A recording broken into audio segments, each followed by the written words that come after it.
Third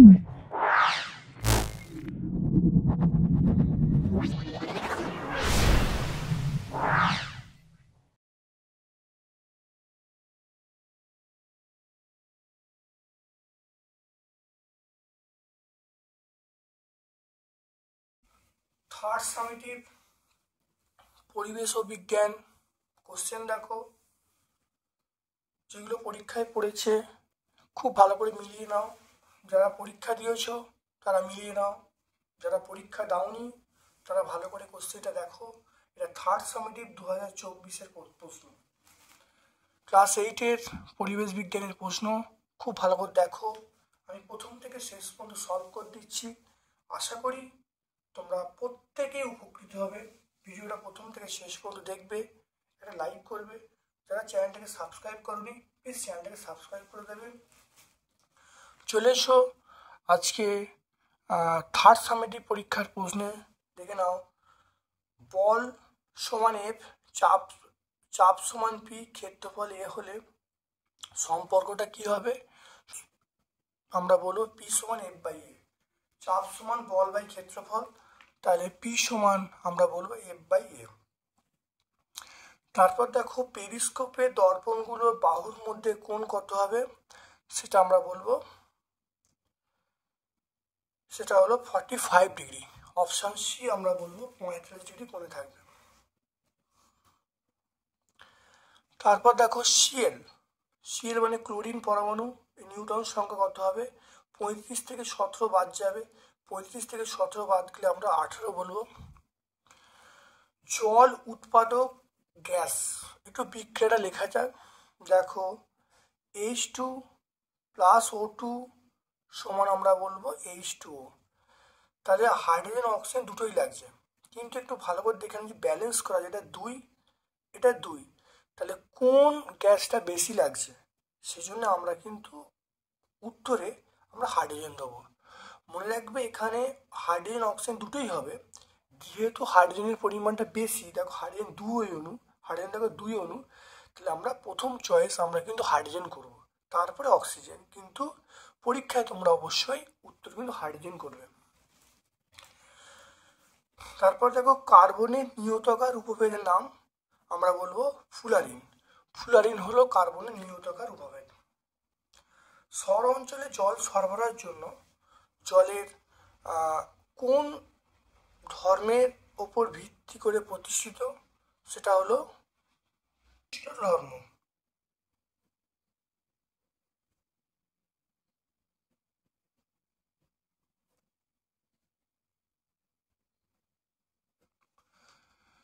তাহলে আমরা বলবো জলের সমোচ্চ ছিল ধর্ম। মরুভূমির মরীচিকা কি ধরনের প্রতিবিম্ব? এটা আমরা বলবো অসৎ প্রতিবিম্ব, অসৎ প্রতিবিম্ব। তারপর দেখো, সমযোজী দ্বিবন্ধনযুক্ত একটি মৌলিক অণু,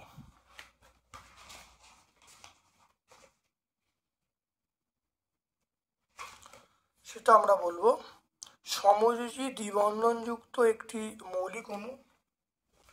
এটা আমরা বলবো, মনে রাখবো অক্সিজেন বলবো, অক্সিজেন। ক্ষারীয় পটাশিয়াম পাইরগালেট দ্রবণ অক্সিজেন গ্যাসকে শোষণ করে, কোন ধর্মেও গ্রহণ করে? ক্ষারীয় পটাশিয়াম পাইরগালেট অক্সিজেন গ্যাসকে শোষণ করে কোন বর্ণ ধারণ করে? বাদামি বর্ণ, বাদামি বর্ণ ধারণ করে। হাইড্রোলিথ কি? হাইড্রোলিথের সংকেত হলো CaH2, ক্যালসিয়াম হাইড্রোক্সাইড। ঠিক আছে, CaH2। তারপর চলে এসো 2-এর দাগের প্রশ্নে, মানে 3-এর দাগের প্রশ্নে চলে এসো।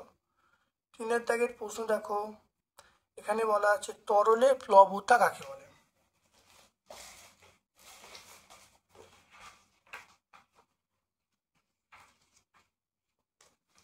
দেখে না, তরলে প্লবতা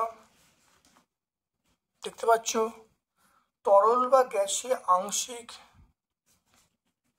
দেখো তরল বা গ্যাসে আংশিক বা সম্পূর্ণরূপে নিমজ্জিত কোনো বস্তুর ওপর তরল বা গ্যাস লম্বভাবে যে ঊর্ধ্বমুখী বল প্রয়োগ করে তাকে প্লবতা বলা হয়।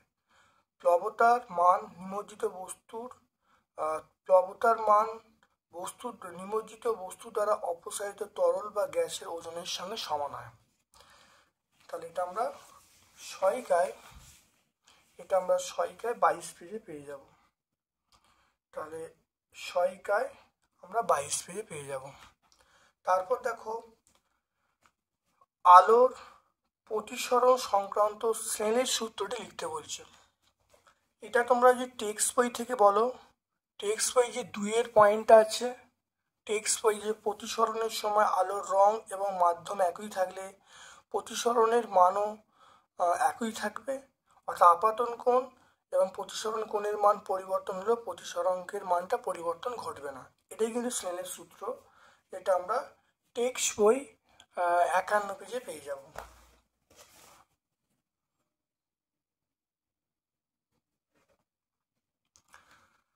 তারপর দেখো পরমাণুর সবচেয়ে ভারী আধি কণিকার নাম কি? পরমাণুর সবচেয়ে ভারী কণিকার নাম আমরা বলবো সেটা হলো নিউট্রন। নিউট্রন হলো সবচেয়ে ভারী কণিকা। মিথেন যৌগে কেন্দ্রীয় পরমাণুর যোজ্যতা কত? দেখে নাও, টেক্সটে আমরা পাচ্ছি, দেখো মিথেন যৌগে কেন্দ্রীয় পরমাণুর যোজ্যতা দেখো আমরা কত পাবো, 4 পাবো। দেখে নাও 4, তাহলে আমরা 4 পাবো। তারপর দেখো 3.4-এ ক্যালসিয়াম ধাতু অক্সিজেনের সঙ্গে বিক্রিয়া করে যে অক্সাইড উৎপন্ন করে তার সঙ্গে জলের বিক্রিয়ায় কি উৎপন্ন হয় সমীকরণ লিখতে বলছে। ক্যালসিয়াম, দেখে নাও ক্যালসিয়ামের সঙ্গে অক্সিজেন বিক্রিয়ায় ক্যালসিয়াম অক্সাইড উৎপন্ন হচ্ছে, ক্যালসিয়াম অক্সাইড জলের সঙ্গে বিক্রিয়া করে ক্যালসিয়াম হাইড্রোক্সাইড উৎপন্ন হচ্ছে। দেখে নাও, খুব ভালো করে দেখে নাও। এটা হলো তাহলে CaO + O2 সমান CO, আর CO + H2 সমান COH2। এটা আমরা পাবো টেক্সট বই 125 পেজে পাবো। টেক্সট বইয়ে আমরা 125 পেজে পেয়ে যাব। তারপর দেখো একটি গ্যাসের নাম লেখো যা ইনফ্রারেড রশ্মিকে শোষণ করতে পারে না, সেটা আমরা বলবো N2। নাইট্রোজেন হবে, অক্সিজেন হবে, তোমরা লিখবে নাইট্রোজেন অক্সিজেন লিখবে। আর রেনকোট তৈরি করতে আমরা কোন পলিমার ব্যবহার করি? বর্ষাতি দেখে নাও, PVC ব্যবহার দেখে নাও, জলের পাইপ, ইলেকট্রিক তারের আস্তরণ, বিভিন্ন জিনিসের পাত্র তৈরিতে বর্ষাতি মানে রেনকোট, গাম্বুট, চপ্পল তৈরিতে ব্যবহার করা হয়। তাহলে আমরা বলবো পলিমারের নাম আমরা বলবো PVC। দেখে নাও PVC, এটা লিখবো PVC। তারপর দেখো 4.1-এ চলে এসো। 250 গ্রাম ভরের কোনো বস্তুর উপর 1 নিউটন বল কাজ করলে বস্তুতে উৎপন্ন ত্বরণের মান কত হবে? একক উল্লেখ করতে হবে। বস্তুর ভর m সমান 250 গ্রাম, প্রযুক্ত বল F সমান 1 নিউটন। 1 নিউটন মানে 10⁵ ডাইন। 1 নিউটন মানে 10⁵ ডাইন। তাহলে ত্বরণ A সমান জিজ্ঞাসা ছিল, মানে এর মানটা চাইছে। আমরা জানি F সমান ma। এখান থেকে আমরা এর মানটা বলবো F/m। তাহলে F এর মানটা দেখে নাও, এটা আছে 10⁵,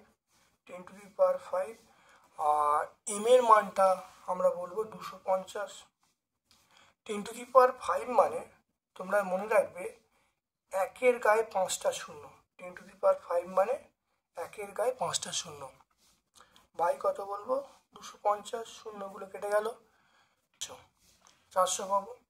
অতএব ত্বরণ কত হবে? 400। এককটা কিন্তু দেখে নাও CGS একক হবে। দেখে নাও এককটা CGS হবে। তাহলে 400 সেমি/সেকেন্ড²।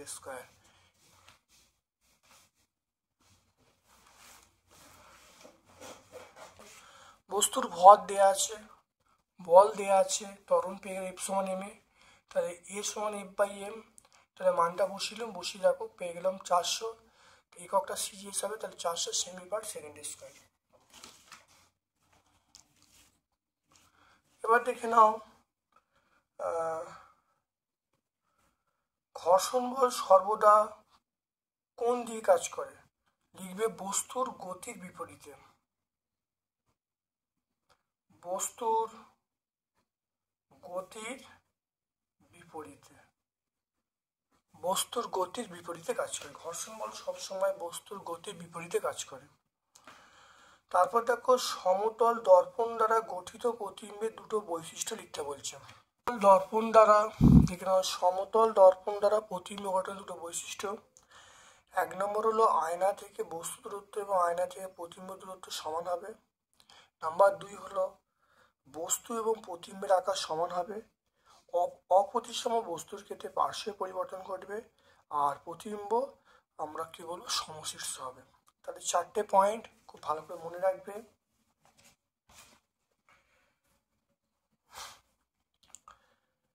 এটা আমরা পেজ নাম্বার এটা 49 পেয়ে যাব। দেখো হিরে চকচকে করে কেন? এখানে হিরে চকচকে করে কেন? এখানে হিরে চকচকে করে কেন?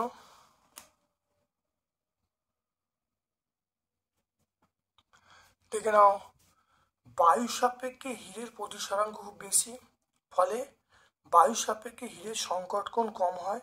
সংকট কোণের মান 24.5 ডিগ্রি হয়। এমনভাবে কাটা যাতে হিরে বায়ু মাধ্যম যাত্রাকালে সমস্ত আলোকরশ্মির আপাতন কোণের মান 24.5 ডিগ্রি অপেক্ষা বেশি হয় এবং সংকট কোণ ছাপিয়ে যায়, ফলে অভ্যন্তরীণ পূর্ণ প্রতিফলন ঘটে। তাহলে আমরা এইটাই বলে দেবো, এটা বলি ফুল মার্কস পেয়ে যাব। টেক্সট বই 52 পেজ আমরা পেয়ে যাব, এইটা বললেই উত্তরটা হয়ে যাবে। টেক্সট বই আমরা 52 বলবো। অধিশোষণ ও অন্তর্ধিতি কাকে বলে? অধিশোষণ ও অন্তর্ধিতি কাকে বলে? দেখে নাও, অধিশোষণ কি, অন্তর্ধিতি কাকে বলে? অধিশোষণ কতগুলো ধাতু বিশেষত palladium, platinum, iron, cobalt, nickel সাধারণ তাপমাত্রায় হাইড্রোজেন গ্যাসকে ধরে রাখতে পারে, এদেরকে বলা হয় অধিশোষণ। উত্তপ্ত করলে এই অধিশোষিত হাইড্রোজেন বেরিয়ে যায়, এই ঘটনাকে আমরা বলবো অন্তর্ধিতি। তাহলে পেজ নাম্বার 131 পেয়ে যাব। পেজ নাম্বার 131 আমরা টেক্সট বই পেয়ে যাব। এর সঙ্গেই দেখো আছে ধনাত্মক মূলকের নাম। ধনাত্মক মূলকের নাম এটা আমরা বলবো H+, আমরা বলবো H+ হলো একটা ধনাত্মক মূলক। এগুলো ছাড়া অনেক উদাহরণ হবে, আমি এখানে H+ বললাম। তারপর দেখো 4.4 অ্যালুমিনিয়ামকে গাঢ় NaOH দ্রবণের মধ্য দিয়ে চালনা করলে কি ঘটবে? বিক্রিয়া লিখতে বলছে।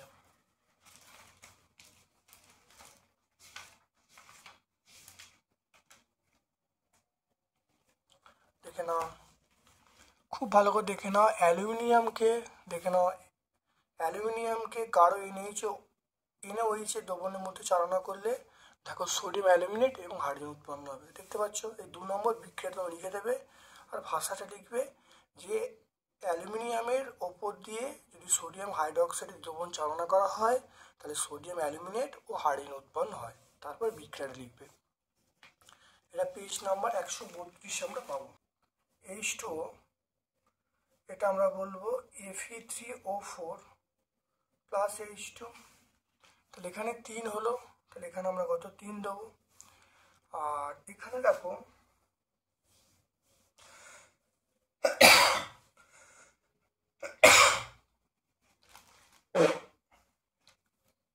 এটা 4 দেবো, এটা 4 দিলে তাহলে এখানে কত 4 হবে। তাহলে সমতা বিধানটা হয়ে গেল। দেখে নাও, সমতা বিধান করে দিলাম। দেখে নাও, তাহলে 3Fe প্লাস 4H2O সমান Fe3O4 প্লাস 4H2।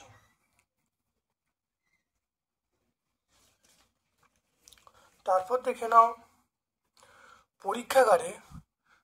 পরীক্ষাগারে কার্বন ডাইঅক্সাইড প্রস্তুতির প্রয়োজনীয় দ্রব্য এবং গ্যাস সংগ্রহ উল্লেখ করতে বলছে। দেখে নাও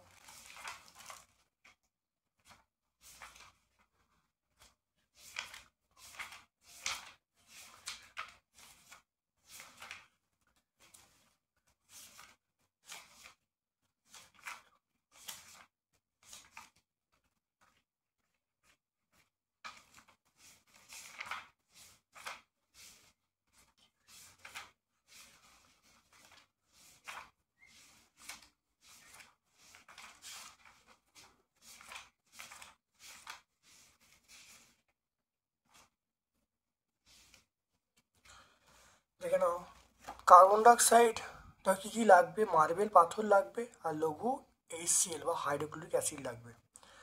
আর বোঝা গেল, তাহলে প্রয়োজনীয় দ্রব্য মার্বেল পাথর এবং লঘু হাইড্রোক্লোরিক অ্যাসিড লাগবে। লেখা আছে কার্বন ডাইঅক্সাইড, দেখো কার্বন ডাইঅক্সাইড বাতাসের চেয়ে ভারী বলে গ্যাস জারের ভেতর বাতাসকে ওপর সরিয়ে, দেখো কার্বন ডাইঅক্সাইড বায়ুর চেয়ে বাতাসের থেকে ভারী বলে গ্যাস জারের ভিতরের বাতাসকে উপরে সরিয়ে জারের নিচে জমা হতে পারে। আমি এখান থেকে এইটুকু বলে দেবো, বলে দিলেই কিন্তু উত্তর হয়ে যাবে। এটা তোমরা পাবে টেক্সট বই 150 থেকে 151 মধ্যে পেয়ে যাবে। দেখো রকেটের জ্বালানি হিসাবে আমরা কি ব্যবহার করি, আমরা বলবো তরল হাইড্রোজেন আমরা ব্যবহার করি, তরল হাইড্রোজেন।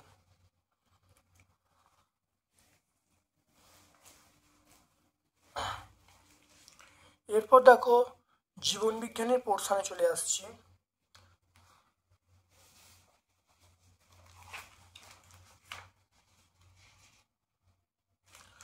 দেখো পর্দাবিহীন কোষীয় অঙ্গাণু, এটা আমরা বলবো রাইবোজোম বলবো। পর্দাবিহীন কোষীয় অঙ্গাণু আমরা বলবো রাইবোজোম।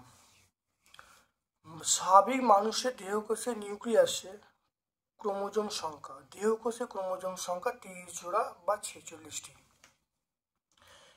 একটি মিশ্রগ্রন্থি নাম আমরা কি বলবো, অগ্ন্যাশয় বলবো, অগ্ন্যাশয় মিশ্রগ্রন্থি। জলাতঙ্ক রোগের টিকা আবিষ্কার কি করেছে, দেখো লুই পাস্তুর জলাতঙ্ক রোগের টিকা আবিষ্কার করেছে। লুই পাস্তুর, আমরা কি বলবো, এটা বলবো লুই পাস্তুর বলবো। ত্রিফলাতে থাকে না, কি থাকে না, বয়রা, আমলকি, হর্তুকি থাকে, কিন্তু নিম থাকে না। তারপর চলে এসো ফুল এবং ফলের বর্ণ নিয়ন্ত্রণকারী প্লাস্টিকের নাম। ফুল এবং ফলের বর্ণ নিয়ন্ত্রণকারী প্লাস্টিকের নাম, এটা বলো ক্লোরোপ্লাস্ট।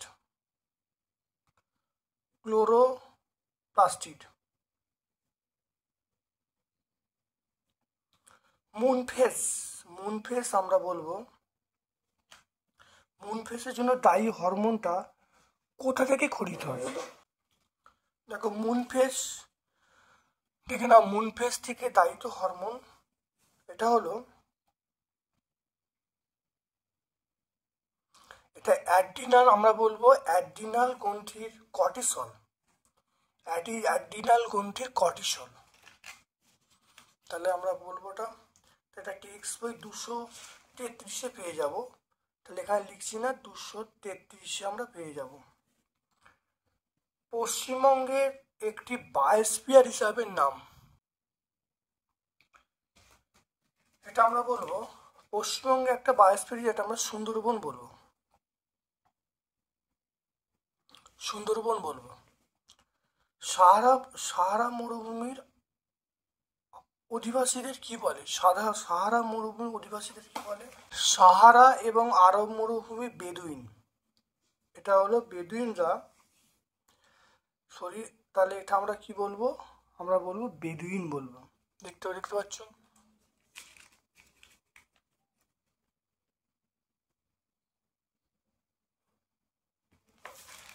আমরা বলবো বেদুইন।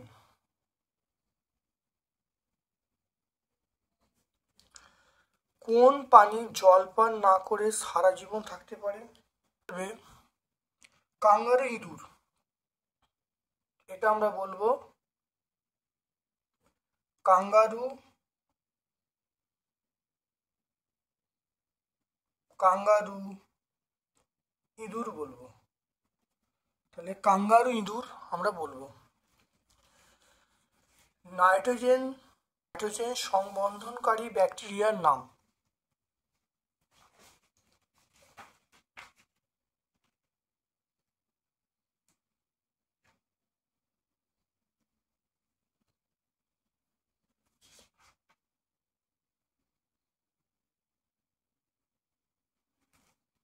দেখে নাও, একটা আমরা বলবো ক্লস্ট্রিডিয়াম বলবো, অ্যাজোটোব্যাক্টার বলবো, রাইজোবিয়াম বলবো।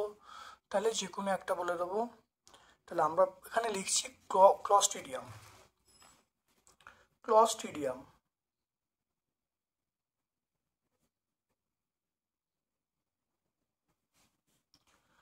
এরপর দেখো 3 দাগের প্রশ্ন চলে এসছো, যে কোনো 5টা লিখতে বলছে।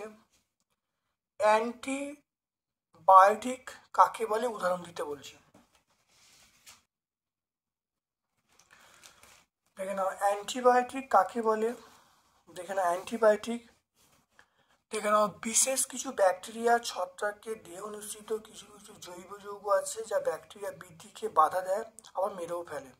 এই সকল যৌগকে বিশেষভাবে বিশুদ্ধিকরণ ও প্রয়োজনে রাসায়নিকভাবে পরিবর্তনের মাধ্যমে জীবনদায়ী ওষুধ তৈরি করা হয়। এই ওষুধগুলিকে আমরা অ্যান্টিবায়োটিক বলবো।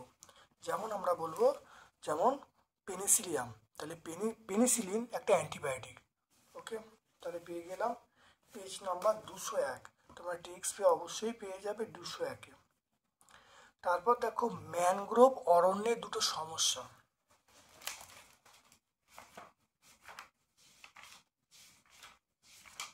ম্যানগ্রোভ অরণ্যের সমস্যা দেখে নাও। বর্তমানে পরিবেশের তাপমাত্রা বৃদ্ধি পাচ্ছে। বৃদ্ধি পাওয়ার ফলে জলের উচ্চতা ক্রমাগত বাড়ছে, ফলে নুনের পরিমাণ বেড়ে যাচ্ছে। তাহলে বহু গাছের সংখ্যা কমে যাচ্ছে, ফলে বিপন্ন হয়ে পড়ছে।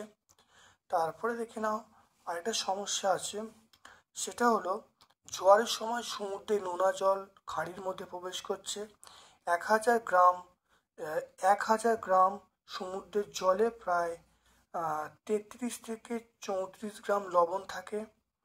1000 গ্রাম জলে প্রায় 33 থেকে 34 গ্রাম লবণ থাকে, যা স্থলভাগের উদ্ভিদরা সহ্য করতে পারে না, ফলে তারা মারা যায়। তাহলে বুঝতে পারছি, দুটো পয়েন্ট আমরা বলে দেবো, এই একটা পয়েন্ট, দুটো পয়েন্ট আমরা বলে দেবো, বলে দিলে উত্তর হয়ে যাবে। তাহলে আমরা বলবো এটা 251 পেজ আমরা পেয়ে যাব।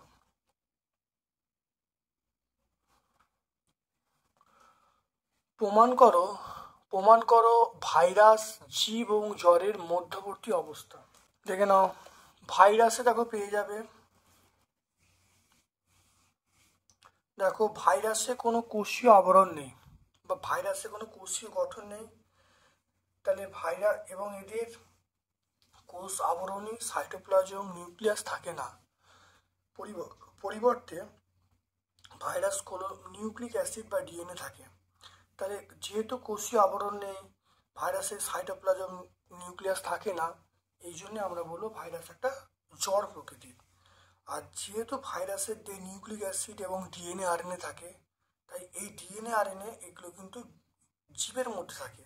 তাহলে ভাইরাসকে আমরা বলবো, তাহলে এই উপাদান জীবের মধ্যে থাকে ডিএনএ আরএনএ নিউক্লিক অ্যাসিড, তাহলে সেই জন্য ভাইরাসকে আমরা বলবো সজীব বা জীব। আর যেহেতু ভাইরাসের কোনো কোষীয় গঠন নেই, ভাইরাসের সাইটোপ্লাজম নিউক্লিয়াস থাকে না, এটা জড় বলবো। তাহলে এখান থেকে বোঝা যায় ভাইরাস হলো জীব ও জড়ের মধ্যবর্তী পর্যায়ের বস্তু। এটা আমরা পেয়ে যাবো টেক্সট বই 197। তাই টেক্সট বই আমরা 197 পেজে পেয়ে যাব। তারপর দেখো ডাইক্লোফেনাক কিভাবে শকুনের ক্ষতি করে। ডাইক্লোফেনাক এটা আমরা ওই বিভিন্ন গবাদি পশুদের ব্যথা কমানোর জন্য এটা ব্যবহার করি। এইটা দেওয়ার ফলে তাদের মৃতদের পর এই ওষুধ শকুনের কিডনি এবং বৃক্ককে নষ্ট করে দেয়। এক সময় ওটা মেরে ফেলতেও সাহায্য করে। তাহলে এই ব্যথা কমানোর ওষুধ কিডনির বৃক্ক এবং কিডনিকে নষ্ট করে দেয়, তাদেরকে মেরে ফেলে। এটা আমরা বলবো টেক্সট বই 275 আমরা বলবো। মেসোজোম কি?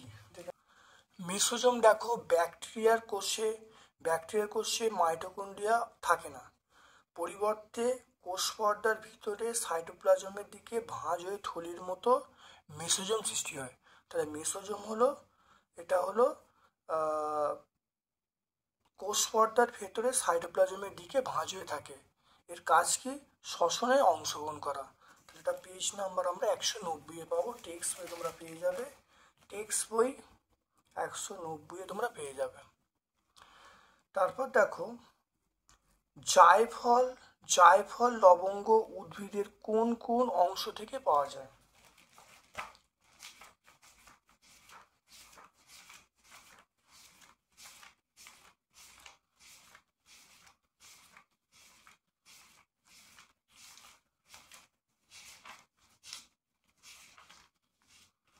দেখে নাও,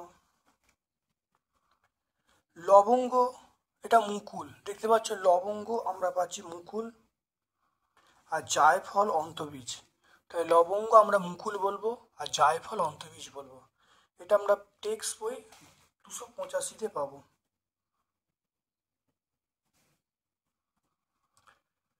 তারপর দেখো যে কোনো 5টি করতে বলেছে, যে কোনো 5টি খুব ভালো দেখে নাও। বলা হচ্ছে খাদ্য প্রক্রিয়াকরণে কিভাবে অণুজীবরা সাহায্য করে। খাদ্য প্রক্রিয়াকরণে দেখো দই তৈরিতে সাহায্য করে ল্যাক্টোব্যাসিলাস সাহায্য করে। তারপরে ছত্রাক এবং ব্যাকটেরিয়া ক্রিয়া চিজ, কেক, ধোকলা, ইডলি এগুলো তৈরি হয়। ইস্টের সাহায্যে ইস্টের মধ্যে থাকা শর্করাকে ভেঙে অ্যালকোহল তৈরি করে এবং এই অ্যালকোহল ভিনিগার রূপান্তরিত হয়। তাহলে আমরা পেয়ে যাব, দেখো 3টে পয়েন্ট আমরা এখান থেকে পেয়ে যাচ্ছি। তোমরা টেক্সট বই 200 পেজের দেখো পেয়ে যাবে, টেক্সট বই তোমরা 200তে পেয়ে যাবে। তারপর দেখো ইনসিটু এক্সিটু সংরক্ষণ কি এবং এজেন্ডা 21-এর বিষয়গুলো কি কি দেখে নাও।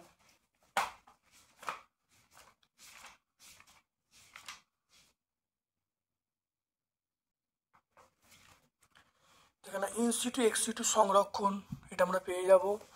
ইনসিটু সংরক্ষণ দেখো আমরা বিপন্ন উদ্ভিদ ও প্রাণীকে যখন প্রাকৃতিক পরিবেশে সংরক্ষণ করা হয় তখন তাকে বলবো ইনসিটু সংরক্ষণ। আর এক্সিটু সংরক্ষণ মানে অর্থাৎ যখন মানে বাসস্থান থেকে দূরে একটা ব্যবস্থা করা হয়, সেখানে বিভিন্ন জীবকে সংরক্ষণ করা হয়, তখন তাকে বলে এক্সিটু সংরক্ষণ। এক্সিটুর মধ্যে আমরা বলবো দেখো এখানে এক্সিটু সংরক্ষণ জিন, কোষ, কলা, বীজকে সংরক্ষণ করা হয়। আর এক্সিটুর মধ্যে আমরা অভয়ারণ্য বলবো, তারপর ন্যাশনাল পার্ক বলবো, বায়োস্ফিয়ার রিজার্ভ বলবো এইগুলো। আর তারপরে দেখো ওই পেজে আছে দেখো এজেন্ডা 21 এর মুখ্য বিষয়গুলো দেখে নাও। স্থিতিশীল উন্নয়ন দেখতে পাচ্ছ। তারপর দেখো বনের সংরক্ষণ, পরিবেশের তাপমাত্রা নিয়ন্ত্রণ, জল সম্পদের সঠিক ব্যবহার, সমুদ্রের সুরক্ষা, জীববৈচিত্র্যের সংরক্ষণ, মানুষের স্বাস্থ্যের সুরক্ষা দেখতে পাচ্ছ। এটা আমরা সবটাই 274 পেজে পেয়ে যাব।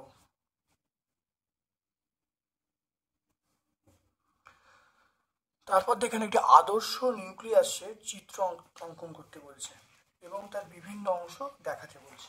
আদর্শ নিউক্লিয়াসের চিত্র দেখে নাও, এটা আদর্শ নিউক্লিয়াস চিত্র। এখানে বিভিন্ন অংশ পয়েন্ট করতে হবে, নিউক্লিয় পর্দা, ক্রোমাটিন জালিকা, নিউক্লিয়াস, তারপরে এন্ডোপ্লাজমীয় জালিকা, রাইবোজোম, এইগুলো সব দেখাতে হবে।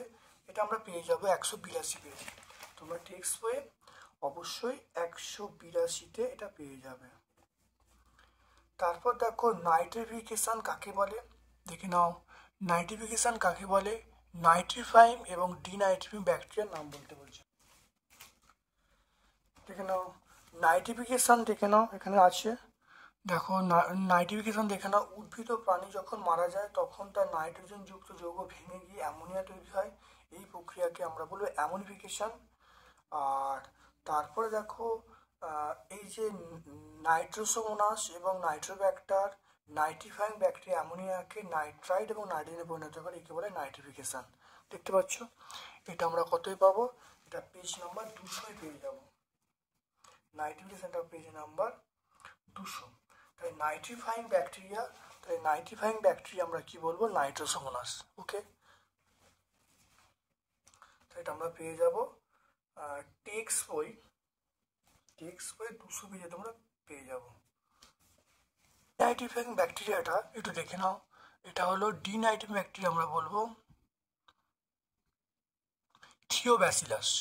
তাহলে ডিনাইট্রিফাইং ব্যাকটেরিয়া আমরা বলবো থিওব্যাসিলাস, তাই ডিনাইট্রিফাইং ব্যাকটেরিয়া আমরা বলবো থিওব্যাসিলাস।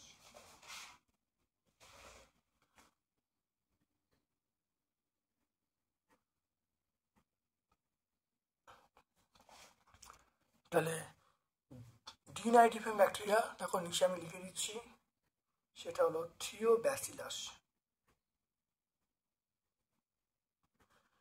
এটা আমরা 4-এর উত্তরটা পাবো। তাই ডিনাইট্রিফাইং ব্যাকটেরিয়ার উদাহরণ হলো থিওব্যাসিলাস। তারপর দেখো 5-এর প্রশ্ন চলে এসো, মরুভূমিতে বসবাসকারী জীবেরা কিভাবে নিজেদের অত্যাধিক তাপ সহ্য করতে পারে, কমপক্ষে 6টি কৌশল লিখতে বলছে। এখানে দেখো 6টা পয়েন্টই আছে। দেখে না, রাতের বেলা বার হয়, খুব ভোরে বা সূর্য যাওয়ার সময় কয়েক ঘন্টা সক্রিয় হয়। তারপর দেখে নাও খুব গরমকালে শুষ্ক জায়গা থেকে উঁচু জায়গায় চলে যায়, আবার শীতকালে চলে আসে। তারপর তাপমাত্রা বেড়ে গেলে তাপমাত্রা বেড়ে গেলে গরম ঘুমে চলে যায়, এস্টিভেশন বলা হয়। আর এদের ত্বক পুরু হয়, আর এরা দেখো লম্বা হয় যাতে লাফাতে খুব সুবিধা হয়। তো এটা আমরা টেক্সট পেয়ে অবশ্যই প্রত্যেকটা পয়েন্ট পেয়ে যাব। এটা আমরা 264 পেজে পাবো।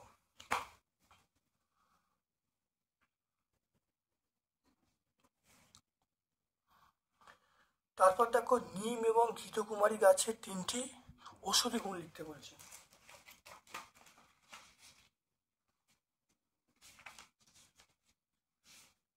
দেখো আমরা 291 পেজে আমরা নিমের যে ঔষধি গুণগুলো বলে দেবো। দেখো বহুমূত্র রোগ সারাতে, তারপরে মহামারী বা বাতে আমরা নিম বীজ ব্যবহার করি, কানের ব্যথায় দাঁতের ব্যথায় আমরা নিম তেল ব্যবহার করি। তাহলে এটা আমরা 291 পেজে পাবো নিমটা। তাহলে নিমটা আমরা পাবো 291 পেজে। আর ঘৃতকুমারী মানে হলো অ্যালোভেরা। ঘৃতকুমারী দেখো এখানে ঘৃতকুমারী পাচ্ছে, এখানে ব্যবহার দেখে নাও। অত্যাধিক পরিমাণে অ্যামিনো অ্যাসিড, ফ্যাটি অ্যাসিড থাকে। আর এর ব্যবহার কী হয়, অ্যাসিডের আধিক্য, রক্ত ঘন হয়ে যাওয়া, দূষণজনিত চাপ, তারপরে অস্থি সন্ধির প্রদাহ, এগুলোতে ব্যবহার করা হয়। তারপরে গ্যাস্ট্রিক ক্ষত, কোষ্ঠকাঠিন্য দূর করতে ব্যবহার করা হয়। আর ঘৃতকুমারী নির্যাসে অ্যান্টিপাইরেটিক উপাদান থাকে যা জ্বর কমাতে সাহায্য করে। দেখে নাও, তাহলে অনেকগুলো পয়েন্ট আছে, তোমরা এখান থেকে তোমরা লিখে দেবে। এটা 293 পেজে আছে। তাহলে নিমের উত্তরটা তোমরা পাবে 291 পেজে, আর ঘৃতকুমারীর উত্তরটা পাবে 293 পেজে, 293। তারপর দেখো অগ্রপিটুইটারিতে খরিত হয় 2টি হরমোনের নাম ও কাজ। দেখে নাও অগ্রপিটুইটারি, খরিত হয়, দেখো সোমাটোটপিক হরমোন। এ দেখো সোমাটোটপিক হরমোন, এটাকে হলো বৃদ্ধি বাড়াতে সাহায্য করে, বৃদ্ধি পরিপোষক হরমোন, অর্থাৎ আমাদের শরীরে পেশি হাড়গুলির দৈর্ঘ্য বাড়াতে সাহায্য করে। আরেকটা হরমোন আছে থাইরয়েড স্টিমুলেটিং হরমোন। এর কাজ কি? এর কাজ দেখে নাও, এর কাজ হলো থাইরয়েড গ্রন্থিকে নিয়ন্ত্রণে সাহায্য করা। দুটো হরমোন বলে দিলাম। এটা আমরা টেক্সট বই 231-232 পেজে পাবো।